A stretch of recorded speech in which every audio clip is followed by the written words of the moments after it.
Guten Tag. So, hi. If you're new here, which you probably are, as I currently have one subscriber. By the way, I greatly appreciate you staying subscribed because I haven't posted in about 1.5 years, I think. By the way, your videos kick ass. Please keep making them if that's what you want to do. Anyways, so you're probably new here. If this is your first video that you've seen on my channel, essentially, I am a film school dropout who likes to think about film a lot and, what I'd like to contribute to the art form and how I'd like to influence the world through film. And while I'm doing that, I like to waste my time on YouTube doing nothing. And so I thought, why not combine the two and, post something on YouTube? So I thought, you know what, I'm just going to come at you with like a one take, just conversation, rambling at the camera. And I figured, what better topic to have with people who are hopefully interested in film than really kind of going against the grain and talking about remakes and sequels and all that. But more than any of that, just talk about film adaptations, I guess is what I'm really trying to get at. Because I feel like film adaptations get a bad rep. Like, I know it'd be nice if Hollywood would take more chances on undiscovered talent and unique ideas and concepts and all that, but I hear a lot of people talk about how they wish Hollywood would take more chances and give films, without big star power attached to it or without a huge budget attached to it. Maybe it doesn't get a whole lot of marketing, and they just wish they'd give those films a chance. And I usually ask them if they've seen anything from A24. Like, have you seen A Ghost Story? Nah. Green Room? Nope. Okay, well, what do you watch? Oh, well, I like Avengers quite a bit, and it's like, well, you're voting with your wallet. If you want to see risky, more artistic, that's why I normally edit my videos, more artistic films coming out, then, go see an A24 film, go to a local film festival and whatnot. But, when a remake comes out, if you go see it, just know, that's kind of what you're putting out there in the world. And, there's nothing wrong with that. I don't believe that there's such a thing as a bad film. There are plenty of films that I don't like. Like, for instance, I don't like The Nightmare Before Christmas, but clearly it's inspired a lot of people, If it just lifts someone's spirits on a bad day, or it inspires someone to create art of their own, or it changes someone's worldview even just a little bit, then clearly it's served its purpose. And, I may not like it, but that doesn't necessarily mean it's bad. And so, I hear people just trash on remakes and reboots and, adaptations of other work. And don't get me wrong, I am a film student at heart. I'm a film school dropout, but I feel like a film student, I watch the occasional artsy art house film. I wear my beanies while sipping hot beverages and working on screenplays at coffee shops, I do the whole thing. I'd like to be a scriptwriter someday. And, I have a couple screenplays that I'm kind of proud of. And I wish that a big studio would take a chance on small-time writers like me who are untested and just inexperienced, and just give them a chance. But that doesn't seem to happen very often, and I legit like some remakes, I like the Karate Kid remake. I like fucking a lot of shit that's not necessarily original. But I'm not trying to talk about necessarily remakes that much. That, again, I would normally edit this to the point where it makes sense. But I'm just trying to ramble at the camera, give it more of an authentic feel. So if you're not vibing on the ramblings right now, you might as well just call it quits. So I'm not going to get more coherent as we go on. So I just thought I'd put that out there. This is just a one-sided conversation about film shit. So, but like, let's talk about some film adaptations that I'd like to see, because I have quite a few of them. You know, like, I don't feel like I necessarily need to justify, I'm not gonna, like, try to sell you on the idea of film adaptations. If you don't want to see film adaptations, like, at all, cool. But, these are some that I feel like they could make some cool films. So first, let's talk video game films, which I know, video game movies, everyone's pretty much done with video game movies, Like, Super Mario Brothers is my favorite game series of all time, and the Super Mario Brothers movie, I didn't vibe with it. Not gonna call it a bad film, because no such thing exists. But I don't know anyone who enjoys it. But, that's a thing that happened. World of Warcraft and Assassin's Creed didn't seem to gain much popularity recently. The Sonic the Hedgehog trailer came out and became a meme. Like, no one's excited about film adaptations of video games. That being said, had to burp. That was attractive. Anyways, I'm really rethinking doing this one-take, natural feel type of thing. Anyways, so, what was I talking about? Film adaptations of video games. Super Smash Brothers. I feel like you can make a really cool Super Smash Brothers film. Give it kind of like that Wreck-It Ralph vibe, Like, just have a bunch of characters come together, and you get to see a little bit of the world that each of them comes from, and you see why each one of them comes to the tournament, like, Mario's having problems in the Mushroom Kingdom because of Master Hand, and Link's having problems in Hyrule, and whatnot, and, like, you have some fun action scenes with the tournament. And then, you have all the good guys come together to fight against Master Hand and give it a moral about, like, friendship and teamwork and community and whatnot. And I'll sign up. I'll be there to watch it. I will wait in line day one for a Smash Brothers film. Just give it, like, a melee aesthetic, and I'll be there. So, I just kind of thought of that one. I'm not huge on video game films myself. I like them both. But let's separate but equal these. Didn't think that through when I started saying it. Let's just move right along here. This is a bit of a clusterfuck. Okay. Book adaptations.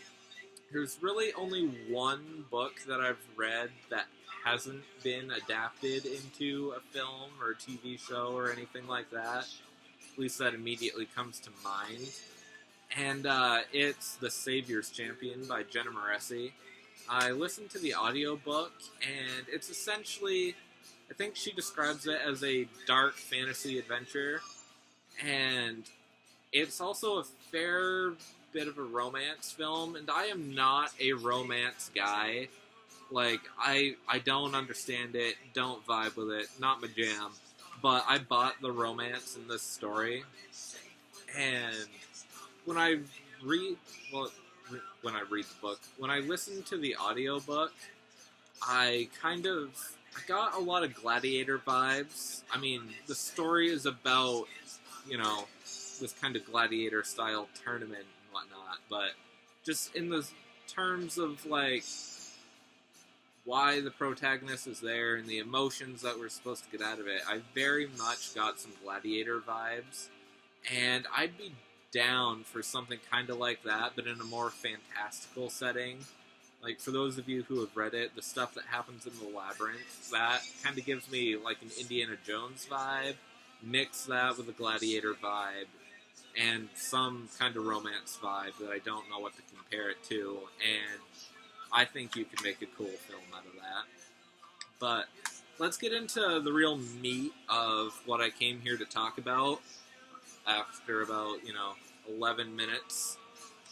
So, there's a lot of albums, I think, that could make some really good films.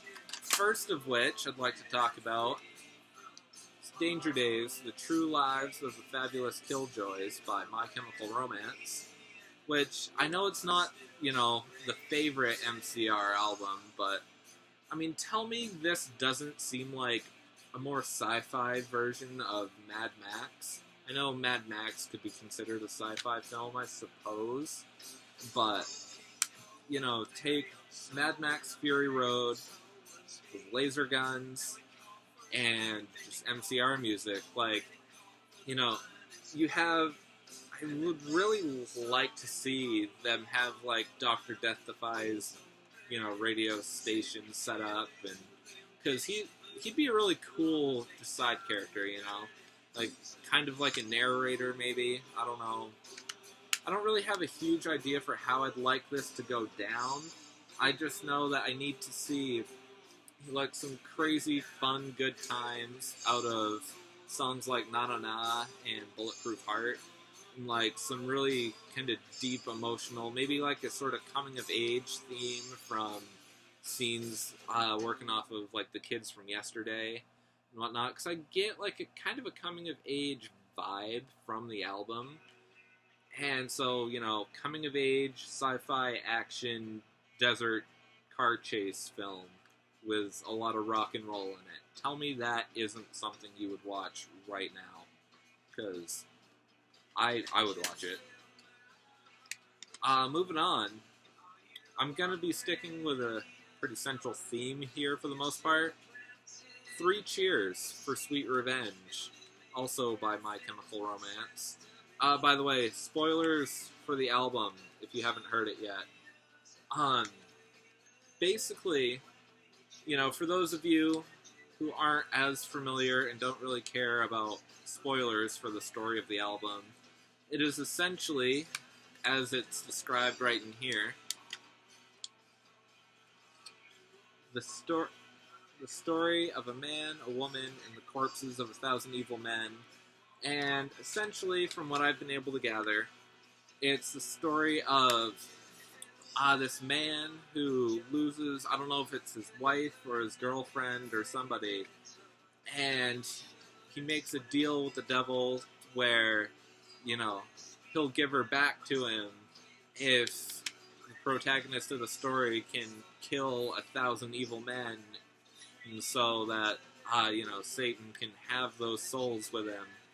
And so he goes out on a quest to kill 1,000 evil men, and you would get really good scenes like Hang 'em High, that, like, I always picture just, like, the protagonist and his lover on a motorcycle, gunning it out with these evil bastards that they're trying to kill, and just having it be like this really, really intense scene, like a chase scene.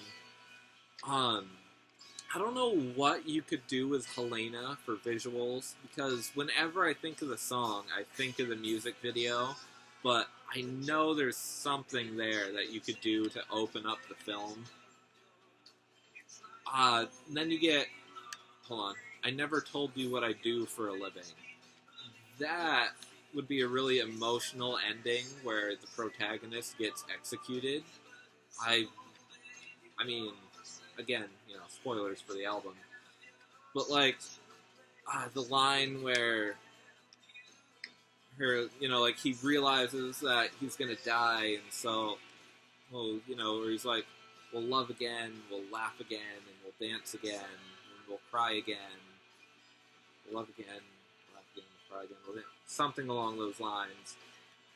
And then, he gets shot in the back of the head. I feel like you can make a really good scene out of that, where, like, he realizes that he's not able to collect the souls of 1,000 evil men, and, the journey he embarked on kind of ruined him, and then he gets killed. I feel like it'd be a really, really emotional scene, but in general, I'd like this to be, a really kind of dark and gritty, like, fast-paced, for the most part.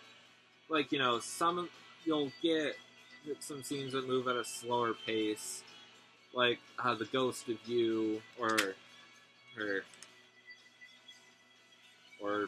I suppose, Interlude, or, like, Cemetery Drive, that, film would slow down a bit, but for the most part, just, like, this fast-paced kind of revenge thriller, and give it, like, the paranormal elements, have the character just make the deal with the devil and, kill almost 1,000 evil men, and give it, like, this very dark, edgy vibe, and just have it be this revenge story that goes wrong, and like a failed romance, and I'm here for it. I put me in line for this movie right the fuck now, because I would love to see it happen. Last but certainly not least, for the MCRs, we got my second favorite album of all time right here, The Black Parade.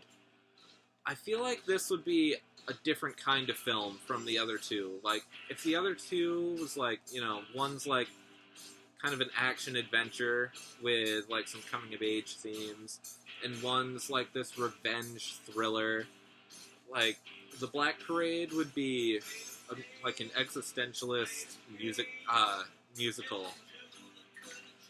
Like, if you take, like, spoilers for Rocket Man, well, I say spoilers, not plot, but execution-wise. Like, how in Rocket Man it plays out like a musical, you won't just stop everything for a song, and then the characters keep doing what they're doing. Like, time passes, and scenes transition, and characters age, and go to new places, and experience new things throughout the song. I feel like that is what the Black Parade would be. Like, you have the opening scene, right? You have everyone at this funeral, and, you have, like, that lady in the black dress that he talks about in the end, and spoilers for Black Parade. I feel like I probably shouldn't put spoilers on it, because partially it came out in 2006, and partially because it feels weird to put a spoiler warning on albums, but I'm doing it anyway, because you should get the full experience by listening to these albums. So, just spoiler warning for all the albums that I'm talking about. Black Parade.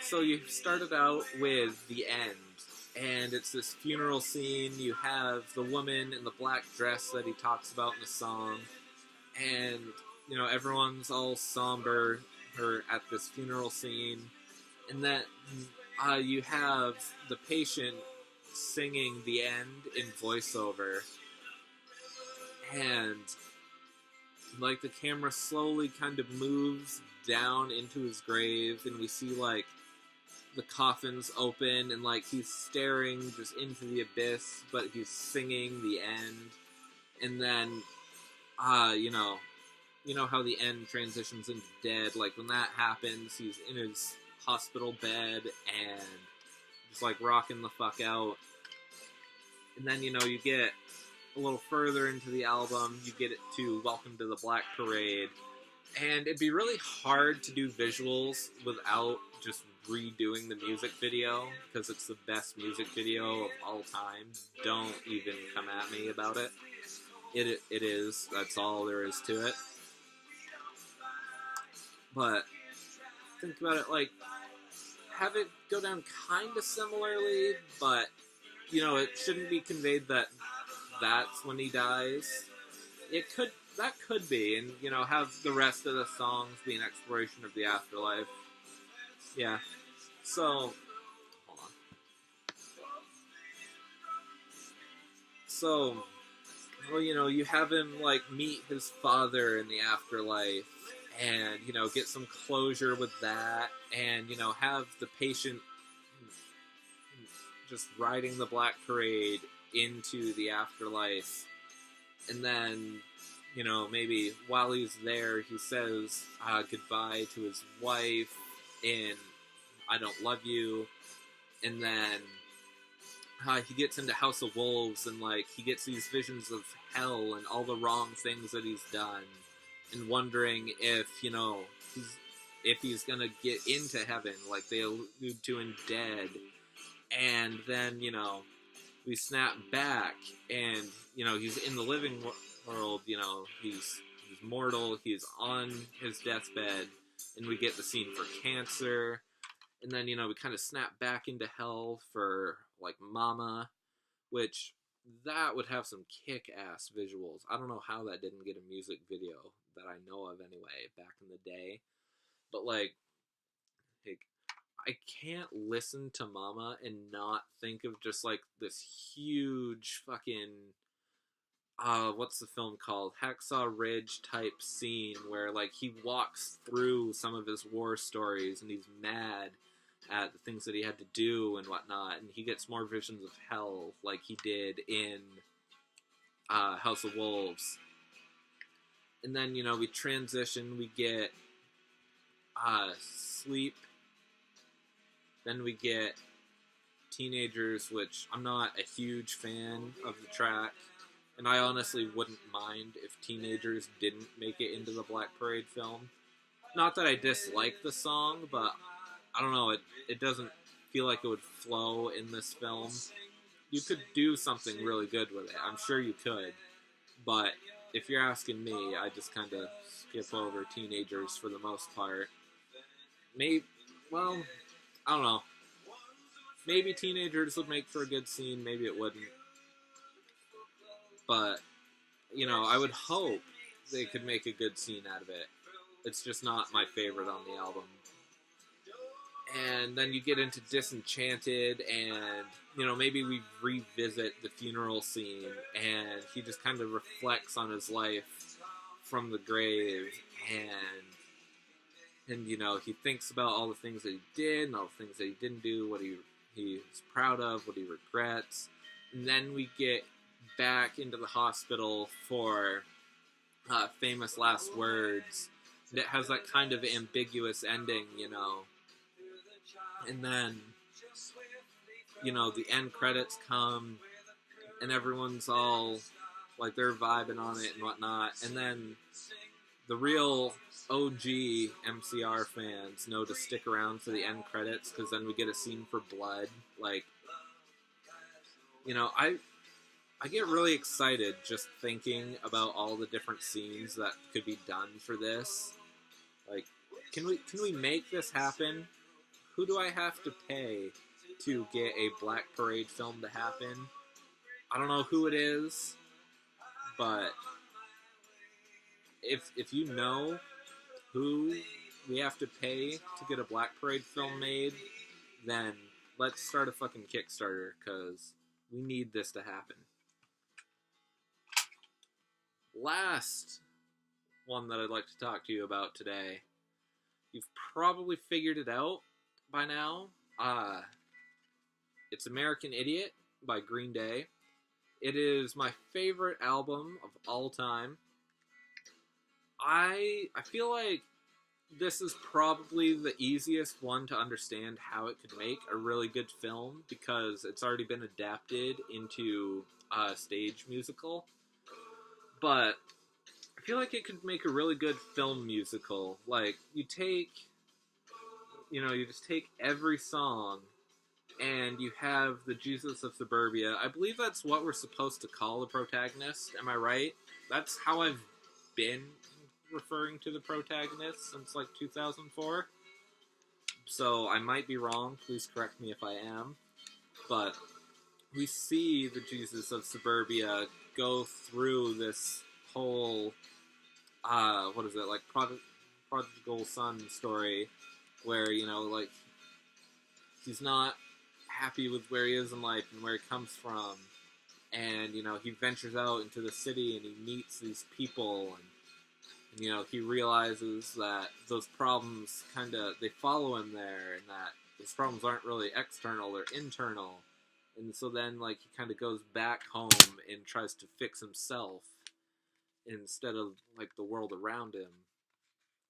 And, you know, you just go through, like, take the Jesus of Suburbia music video. You take that where, you know, he's talking with another character, and then he kind of gets the song going, and then the song drops off, and he talks with his mother for a little bit, and then the song kicks back up. Like, I feel like if you did that with each and every song going through here, especially Give Me Novocaine, can we talk about Give Me Novocaine for a minute? I would have that shit playing right now if I wasn't afraid of getting a copyright strike again. Like, oh man. It's good shit, man. Where is it?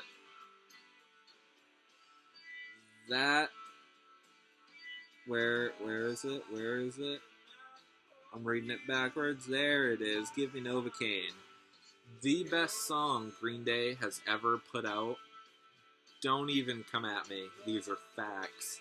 I think that's how the kids talk nowadays. I mean, I don't know what to say about this. Like, you know, you'd have American Idiot where he's kind of in his room, and, you know, maybe, like, he has the news on, and he's talking about how he doesn't really like the community, like, what's going on in the country and whatnot. And, like, you could put it in 2004, or you could put it in 2019.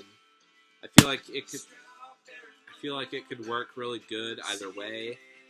And, you know, then you have Jesus of Suburbia, where we see kind of the neighborhood he grows up in, and the people that have influenced him growing up, and, like, kind of shaped his perception of the world. Then you get into Holiday, and, you know, you see him, like, venture out into this whole new world where he thinks it's just like this utopia, but not. Like it's kind of like a party, but like a very angry party.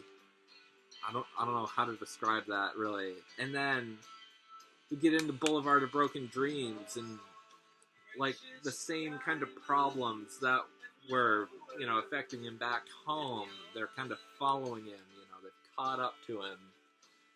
And you know, Are We the Waiting? It's kind of the same idea. We get like that same kind of vibe. I feel like that could be like him singing on a rooftop. I don't know, that's just kind of the vibe I get, where, like, he's, like, overlooking, you know, like, maybe he's, like, on the roof of his apartment overlooking some streets, or like a kind of nice highway scene or something. I'm not really sure. Then, you know, we get St. Jimmy, and that's like this kind of more theatrical whole, like, introduction to this character. And the way I kind of interpreted it was like Jesus of Suburbia and St. Jimmy were the same person. That wasn't how I used to think about it, but I came across that kind of idea that, you know, Jesus and St. Jimmy were the same person, and I like that idea, you know. It's like, when you're listening to the album, it works either way, whether you interpret them as different people or not. And you could kind of do that in film form, sure, but I feel like it, you know, you'd have to really commit in the film. I feel like it would work pretty well as, like, St. Jimmy is an illusion. Like, So, this character, he's calling himself the Jesus of suburbia, Oh, he clearly likes thinking of himself in such a way, and so when he realizes, maybe this Jesus character isn't me. Maybe this Saint Jimmy is me, He's like the me, but for this kind of place that I'm in. And so he gives that alter ego a try. And then we get Give Me Novocaine, where he's experimenting with drugs and, he's kind of down low in the depths and just at the end of his rope. And, we get some really interesting scenes, like with him just kind of drifting around the city, not really doing anything, just kind of existing in different places. And, with, these really interesting, cross dissolves and whatnot, with him all over the city, just kind of doped out of his mind. Just, think about that. Kind of give it, a Scott Pilgrim feel, but not for comedic effect. How they jump all around the city in the edits and that. Do that, but with him just, doped out of his gourd, being all sad and shit. I feel like you could make Give Me Novocaine into a scene that would make me cry because I like the song so much. Then, you get into Extraordinary Girl, where we meet the character What's Her Name, and I'm just looking and seeing this is half an hour, so I'm gonna wrap this shit up a little bit. And, you get into all the other songs on here, like Let Her Bomb and Wake Me Up When September Ends. Fucking, Wake Me Up When September Ends. That would be an interesting one to see adapted into the film. Because I know it's a really personal song for Billy. And I don't know what kind of visuals. There are some really good visuals in the lyrics. I guess just take the visuals in the lyrics and have them in there. It can be this complete fantasy sequence, and it'd be really beautiful and sad, and we need to see it. The more I talk about this, just the more excited I am. And then we get into Homecoming, which it is a fucking tragedy that there is no official music video for Homecoming. I'm pretty sure there isn't anyway. I haven't heard of it. If there is a music video for Homecoming, please let me know. That would make me smile for the rest of my life. And then, you get into What's Her Name, where he's returned home, and, maybe he's sitting in the same room that he was when he started, but he's a bit, he's kind of bitter about losing What's Her Name, and the idea that this whole trip into the city didn't solve all his problems. But he's starting to realize that, the problems can be solved internally, and so it gives you a little bit of hope, even though it's kind of bittersweet. And, I don't know, you just get a shot that kind of mirrors the intro shot of, him in his room. And, I don't know, just make it really sad and sweet. And the best part about this, is that I'm pretty sure HBO greenlit it. I'm really hoping it happens within the next year or two, because it got greenlit in 2016, so if I don't start hearing new shit, I'm gonna start getting nervous. I just need one of y'all to let me know that this is going to be a film, because I can't find anything past October of 2016 for news about this, but please make this happen. Can we just all pull together to make American Idiot a film? Because that'd be incredible. I really hope it happens. But I mean, who knows? Who knows? So that's pretty much just what I wanted to talk about.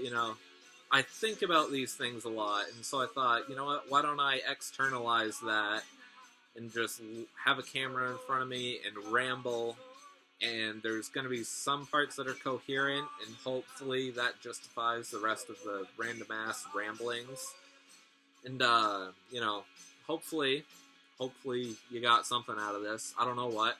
I enjoyed talking about films that likely will never exist. And if you did too, then, maybe this is a channel you'd like to subscribe for. Also, follow my Stardust page. Same name as my YouTube channel at the moment anyway. Either one of them could change by the time people actually find this video.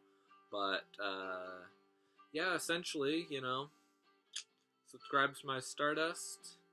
And, don't be afraid to like shameless cash grabs, because art is art, art is valid, and if you like it, then that's all you need to justify it. Auf Wiedersehen.